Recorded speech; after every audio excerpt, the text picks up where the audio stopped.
Hi, this is Charles, bass player for Final Gravity, and this is my playlist for the week of March the 2nd to March the 8th, 2026. The first album I listened to last week was Metallica, Master of Puppets from 1986. What can be said about the mighty Master of Puppets, one of the all-time greatest, most influential metal albums ever recorded?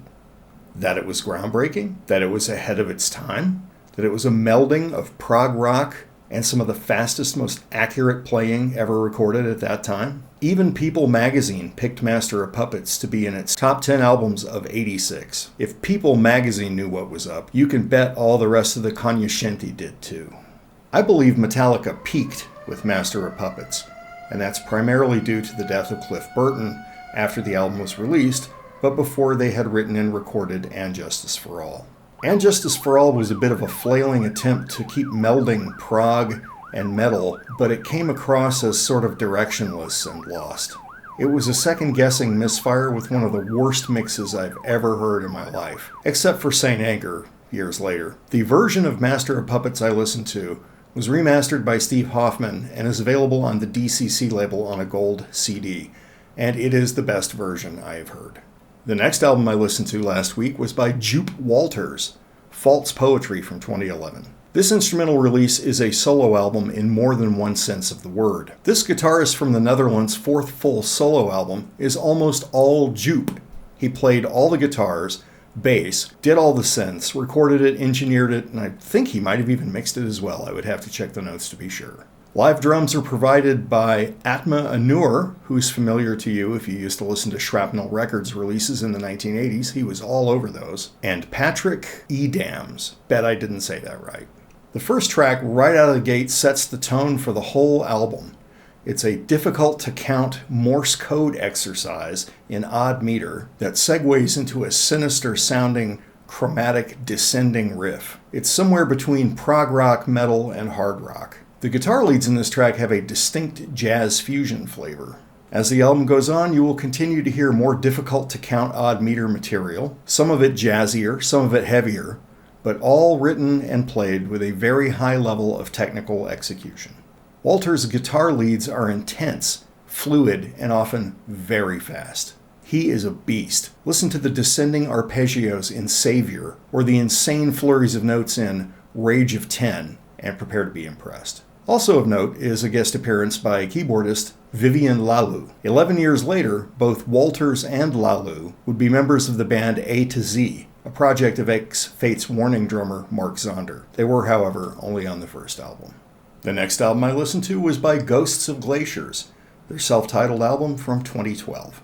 Ghosts of Glaciers is an all-instrumental post-metal trio from Colorado. They use the tropes of metal to create sprawling, lengthy pieces that evolve and journey far from their points of origin. Between the name of the band and song titles like Lost Creek Wilderness, Death March of the Penguins, and Fjords, the vibe is tundral. The production is noted as recorded by Colin Kilty in his parents' basement, and that is very easy to believe. Sadly, the drums in particular reflect the homemade nature of this release. They are thin and weak. This sounds really like a demo.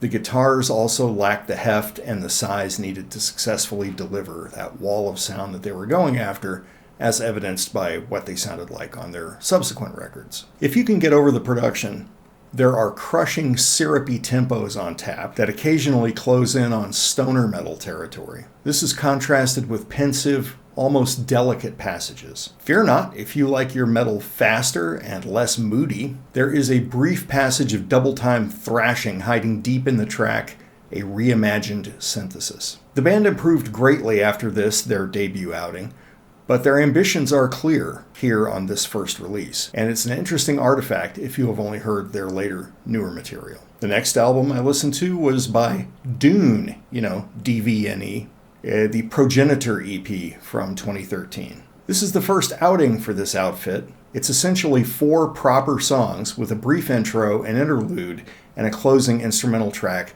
to make 7. I was surprised by this since I was only familiar with their newest release, Voidkind from 2024.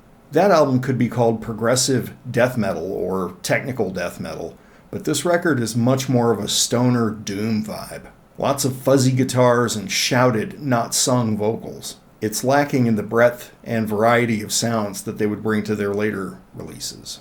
Judged for what it is, instead of what they would become, it's okay enough, I suppose. But I wonder how they got where they are now from where they were here, which means I'm going to have to listen to more of the discography in between. The last album I listened to last week was by Rat, Out of the Cellar from 1984. Yeah, I know. Rat? Really? Yes, really. Let's get the negatives out of the way first. The production is very dated. Stephen Pearcy is a pretty limited vocalist, and the lyrics are almost impressionistic in their simplicity and non sequiturs, which is a nice way of saying they often don't make any sense. And yes, the whole Hairspray, Southern California, Sunset Strip, hair metal glam thing that sprang up right around the time of this album did nothing to endear Rat to fans of heavier music. But the opening track, Wanted Man, starts off with a pretty cool riff. And then there's that interesting clean guitar part during the verses, and Warren DeMartini's lead, very impressive. You're in Trouble starts with a tidy little bass and drum groove, courtesy of Juan Crucier and Bobby Blotzer, and DeMartini contributes another, much better than average, concise guitar solo. Everyone knows Round and Round, so let's just say it's catchy, and move on to In Your Direction, which has an ear-cocking riff for the chorus. She Wants Money, the saga of a hooker, has a lively tempo with a pretty memorable chorus. Lack of Communication has a tricky beat turnaround on top of a 7/8 section. Unexpected and welcome.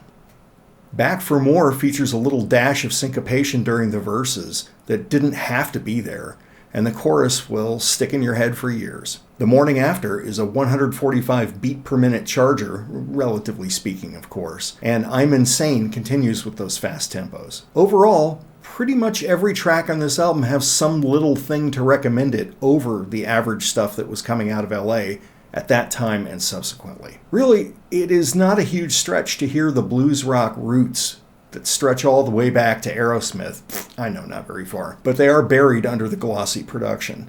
And no, I don't like hair metal in general, but I do like some of it a little, and this qualifies. That was everything I listened to last week. Make sure and leave us a comment, give us a like, follow us, or subscribe if you're on YouTube, and I'll see you all next week. And here is the t-shirt of the week.